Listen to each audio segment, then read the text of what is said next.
अस्सलाम वालेकुम जी, मैं हूं अवैस बशीर। आज मैं आपको, जैसा कि आपने टाइटल में देख ही लिया होगा, नमाज सलात व तस्बीह पढ़ने का तरीका। बहुत सारे लोगों को ये नहीं पता कि नमाज सलात व तस्बीह किस तरीके से पढ़ा जाती है, तो आज मैं आपको बताऊंगा नमाज सलात व तस्बीह का क्या तरीका है। नमाज सलात व तस्बीह देखें, सबसे पहले तो ये नफिल नमाज है और इसके बारे में आया है कि ये तमाम आपके पिछले तमाम गुनाहों का कफ़ारा होती है नमाज। तो इस नमाज का ज़रूर, आज 27वीं शब है और फिर 29वीं शब भी इंशाल्लाह में मिलेगी, तो उसमें ज़रूर आप लोग एहतमाम कीजिएगा। ये कुछ इस तरीके से है कि सबसे पहले आपने दुआ, एक तो अल्लाह ताला से दुआ ज़रूर करनी है, उसके बाद नियत करनी है। अच्छा, नियत, बहुत सारे लोग कंफ्यूज होते हैं कि भाई नियत क्या है, उनको कोई नफिल बता दो, कोई सुन बता दो, तो इसकी नियत कैसे होगी भाईजान। नियत कहते हैं दिल के इरादे को। अगर आपने दिल में सिर्फ इतनी भी नियत कर ली है कि आपने दिल में बस आपका यकीन है कि मैं 4 रकात नमाज सलात व तस्बीह पढ़ रहा हूँ, नफिल नमाज, तो आपकी नियत हो गई। ज़बान से कह देना मुस्तहब होता है, लेकिन आपकी नियत हो गई। उसके बाद आपने नमाज शुरू करनी है, अल्लाहु अकबर करके आपने हाथ बांधे। उसके बाद सना पढ़नी है, सना, सुब्हानकल्लाहुम्मा व बिहम्दिका व तबारक अस्मुका व तआला जद्दुका व ला इलाहा गैरुक, सना पढ़नी है।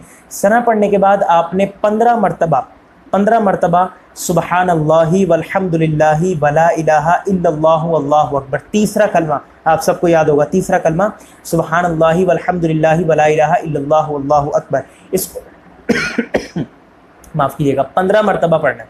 सिर्फ अल्लाहु अकबर तक, वला हौला वला कोई ये नहीं पढ़ना, सिर्फ अल्लाहु अकबर तक पढ़ना है 15 मरतबा। उसके बाद फिर आपने अल्हम्दुलिल्लाह पढ़ना है। अल्हम्द शरीफ जो हम नमाज में पढ़ते हैं, पूरी सूरतुल फातिहा ये पढ़नी है। उसके साथ फिर कोई दूसरी सूरत मिलानी है, कोई भी छोटी सी सूरत कोई भी आपने उसमें मिला देनी, ठीक है। जैसे हम नमाज में पढ़ते हैं अलहम के बाद सूरत मिलाते हैं, वैसे सूरत मिलानी है। उसके बाद रुकू में हम जाते हैं उमर नमाज में, लेकिन इसमें रुकू में नहीं जाना। दूसरी सूरत मिलाने के बाद फिर हमने 10 मरतबा यही तस्बीह दोबारा पढ़नी है, सुब्हानल्लाहि वल्हम्दुलिल्लाहि वला इलाहा इल्लल्लाहु अल्लाहु अकबर, यही तस्बीह हमने दोबारा पढ़नी है। उसके बाद ये 10 मरतबा जब कंप्लीट हो जाए तो फिर हम अल्लाहु अकबर कह के रुकू में जाएंगे। जब रुकू में जाएंगे तो रुकू की तस्बीह सुब्हान रब्बियल अज़ीम ये 3 दफ़ा हम पढ़ेंगे, और उसके बाद फिर उठेंगे नहीं, फिर हम 10 मरतबा यही तस्बीह सुब्हानल्लाहि वल्हम्दुलिल्लाहि वला इलाहा इल्लल्लाहु अल्लाहु अकबर पढ़ेंगे। फिर उसके बाद समी अल्लाहु लिमन हमीदा, रुकू की तस्बीह समी अल्लाहु लिमन हमीदा रब्बना लकल हम्द। इसके बाद हम सजदे में नहीं जाएंगे, बल्कि फिर रब्बना लकल हम्द पढ़ के फिर 10 मरतबा सुब्हानल्लाहि वल्हम्दुलिल्लाहि वला इलाहा इल्लल्लाहु अल्लाहु अकबर पढ़ेंगे।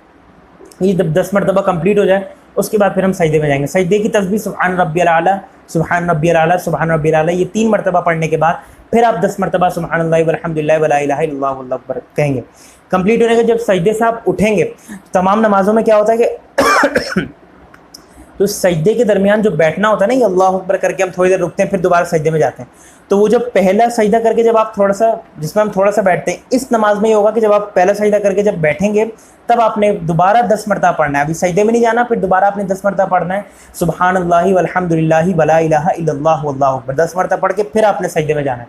फिर वही सजदे की तस्बीह सुब्हान रब्बियल आला, सुब्हान रब्बियल आला, उसके बाद फिर सुब्हानल्लाहि वल्हम्दुलिल्लाहि वला इलाहा इल्लल्लाहु अल्लाहु अकबर, ये आपने पढ़नी है दोबारा 10 मरतबा, और फिर उसके बाद खड़े हो जाना है। तो जैसा आपने पहली रकात अदा की थी वैसे ही आप दूसरी रकात अदा करेंगे, लेकिन दूसरी रकात में फ़र्क ये होगा कि आपको सना नहीं पढ़नी है, बल्कि सुब्हानल्लाहि वल्हम्दुलिल्लाहि वला इलाहा इल्लल्लाहु अल्लाहु अकबर 15 दफ़ा पढ़ के फिर आपने अलहम शरीफ पढ़ना है। फिर कोई दूसरी सूरत मिलानी है, फिर 10 मरतबा वही सुब्हानल्लाहि वल्हम्दुलिल्लाहि वला इलाहा इल्लल्लाहु अकबर, फिर अल्लाहु अकबर, रुको और पहले जैसी रकात अदा की थी वैसी रकात अदा। फिर तीसरी रकात, अच्छा अब दूसरी और तीसरी रकात में फ़र्क ये होगा कि जब आप दूसरी रकात कंप्लीट कर लेंगे, उसमें जो अत्तहियात में बैठेंगे, अत्तहियात, तो आपने करना क्या है, इसमें अत्तहियातु लिल्लाहि वस्सलावातु वत्तय्यिबातु वस्सलामु अलैका जो पूरी है तशहुद, इसको पढ़ना है। उसके बाद इसके साथ दुरूद इब्राहिमी भी मिलाना है। और बाज़ रिवायत में ये भी आया है कि जो दुआ होती है रब्बी जालनी, वो भी पढ़ लें। तो अगर आप दुरूद पाक तक पढ़ें या दुआ रब्बी जालनी पढ़ें तो ये भी बेहतर है। यहाँ तक पढ़ने के बाद फिर आप खड़े हो जाएंगे।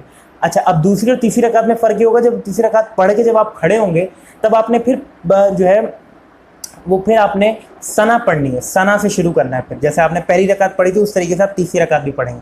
दूसरी रकात पढ़ के जब आप खड़े होंगे, हाथ बनेंगे, तो आपने अब सना पढ़ना है। सना के बाद फिर 15 दफ़ा सुब्हानल्लाहि वल्हम्दुलिल्लाहि वला इलाहा इल्लल्लाहु अल्लाहु अकबर जो तीसरा कलमा है, वल्लाहु अकबर तक सिर्फ ये आपने दोबारा 15 दफ़ा पढ़ना है। फिर अल्हम्दुलिल्लाह, उसके साथ कोई सूरत, फिर 10 दफ़ा सुब्हानल्लाहि वल्हम्दुलिल्लाहि वला इलाहा इल्लल्लाहु अल्लाहु अकबर, और उसके बाद फिर अल्लाहु अकबर करके रुकू में, फिर जैसे आपने रकातें अदा की हैं, रुकू के बाद 10 मरतबा, समी अल्लाह में 10 मरतबा, फिर सजदे में 10 मरतबा, फिर इसमें बैठने में, तो उस तरीके से चारों रकात अदा होगी। और फिर आखिर में जब आप नमाज़ ख़त्म कर लेंगे तो फिर तैयात लिल्लाहि वस्सलावातु दुरूद इब्राहिम और रब्बी जालनी पढ़ के ख़त्म करेंगे इंशाअल्लाह। तो इस तरीके से आपकी सलात व तस्बीह अदा हो जाएगी इंशाअल्लाह ताला।